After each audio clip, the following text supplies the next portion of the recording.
Muito boa tarde a todos.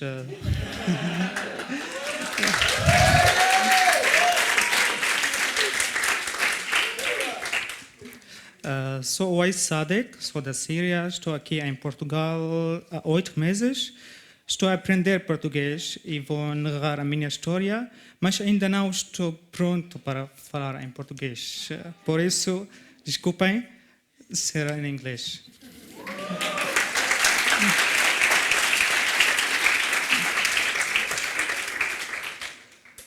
It's so nice to be able to tell your story to yourself before you tell it to anyone else. Even just thinking about what happened to your life and going back to the important turning point in your life, maybe it's an inspiration for you personally to complete this life, or perhaps for others where it's possible to see your story as something interesting. Imagine a train that goes on a very long and strange journey, and sometimes it could be scary. Each station has different people and emotions. This is my life. Our dreams and our beautiful things fade and disappointed us sometimes, but over time we will discover that there are many things much nicer than them. My high school study was not easy for me. I repeated it 3 consecutive years in order to get the specialization I want at the university, which is English literature. The only chance to study this specialization for me was to do it in another city, which is called Homs, and it was 2011.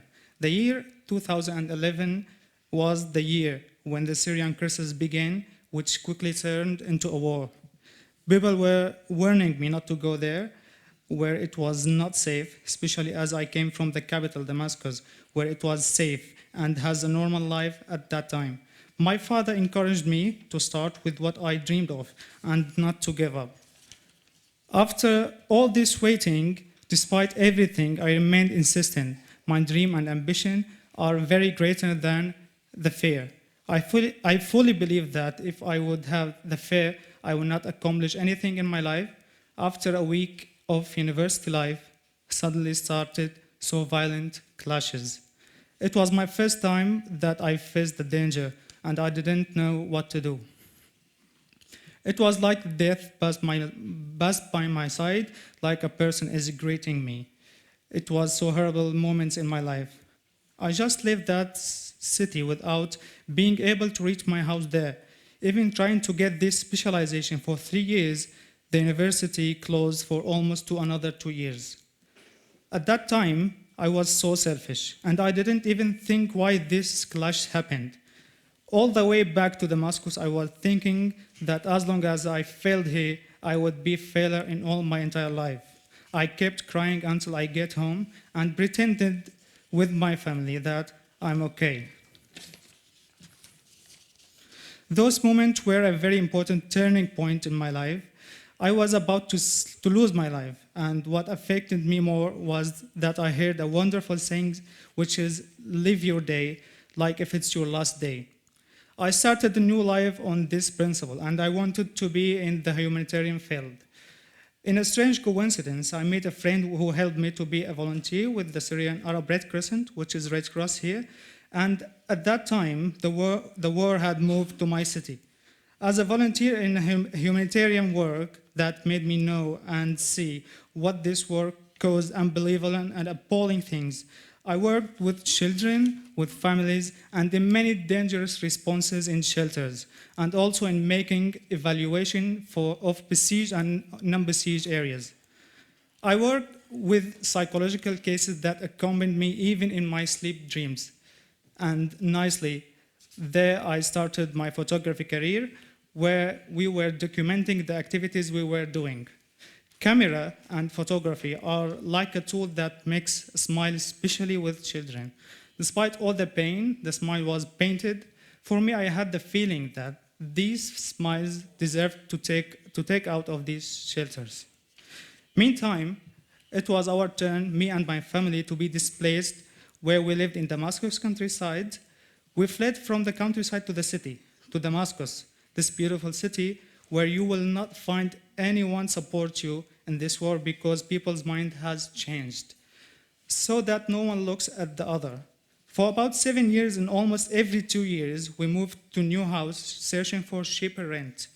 In addition, my father had a small sewing factory that also had to leave it and look for a new source of income. One day, in a horrific clash in the countryside of Damascus, they fired explosive bullets on the city of Damascus, and one of them fell on the factory where my father works. 50% of this factory was burned. It was another new disaster for us. The good thing was that no one hurt. Also, it was beautiful that my father did not give up for a moment and decided to complete his work in the rest of that place, only to deliver us his message, which is our life will not stop there.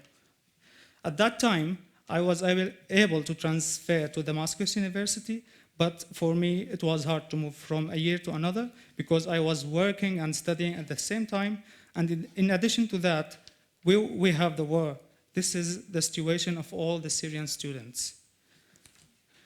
Soon after, I met a friend who advised me to apply to be a teacher for children who dropped out of school with the Jesuit Refugee Service, JOTRS. I applied for this work, and after 7 months, they contacted me and accept me. But they suggested that to start working with the home visit team, where we do solidarity visit and accompany to the families of these children to check out on their condition. I decided to stay with this team. It's amazing feeling that everyone you visit tell you their secrets and see what this war did with them. Sometimes you cannot do anything, but at least you can hear them. And for some of them, that was great. After about 6 months, there was a new vacancy with JRS, which is communication for the project of Damascus. They chose me to work with them and start writing human interest story for families and children that should be highlighted. In addition to photography, and here also I gained a new experience in writing and improved a lot in photography. Meantime, Damascus was at its worst situation in security, poverty, mortar shells, explosions, kidnapping, laws, and so much tragedy and pain. Where when you go out of your house, you should expect that probably you will not return. The news of a rocket falling on one of the neighborhoods of the city has become very normal.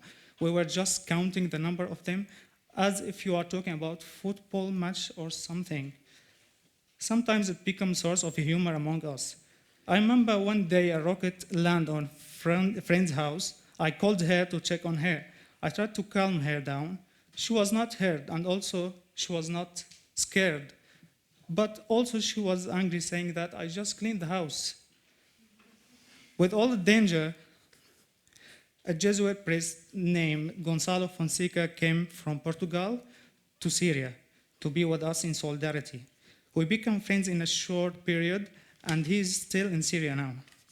Almost a year before I left Syria, I had a great responsibility at work because I became a communication manager where work has become wider. But one day I realized that I had to leave Syria. I was fighting with life just to live my day, and the normal life is not like that. My father has always been encouraging me. I have to take risks to get what I want, and my mother agreed with him, but no one knows what mothers expect the mothers themselves. To the last moment, they pretend that they are okay, but they were hiding their feelings and tears. Farewell, my family and friends, and Damascus was the worst things happened to me. Everything happened was enough to kill all kinds of emotions inside me.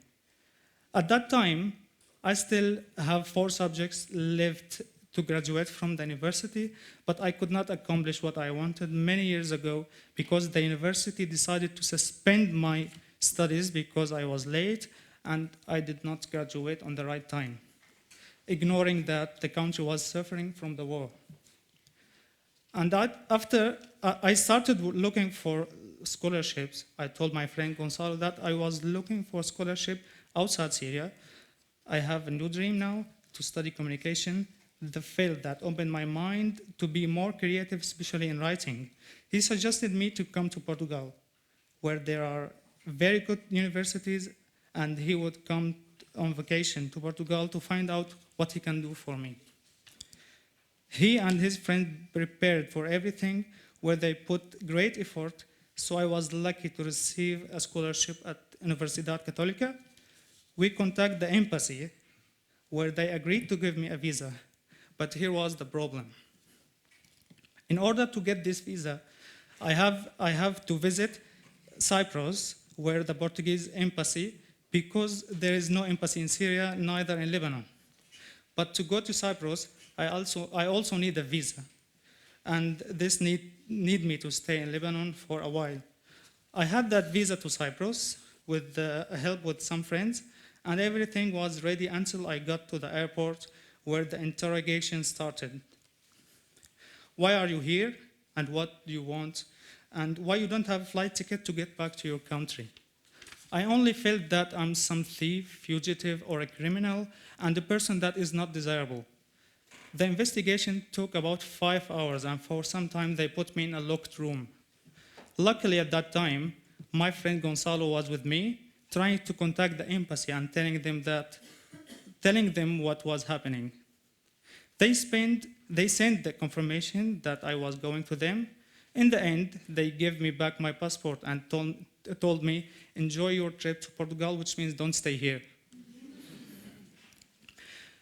After that, everything went well, and I got here and was received by Gonzalo's friend. The first to receive me was Rui Nunes, Luisa Nunes, Isabel Sergio, Manuel Sergio, and their lovely families, where they arranged everything for me to be comfortable. From 6 months ago, I began to participate with Ubuntu Academy. I read in a book, The Way to Get Closer to the Truth, to have your heart expand to accommodate all the humanity and to remain it humble of love. When I hear the word Ubuntu and remember what it means, I am because you are, I always link them together. The implication meaning is exactly the same, and the method is similar. I can say that since I started to be involved with the academy, some concept of life had changed for me, and the way I think about myself and for the other has changed. Without exaggeration, I would say if people in my country understood this concept, there would be no war. In this academy, I had a truly unique experience. I found the smiles coming from the hearts.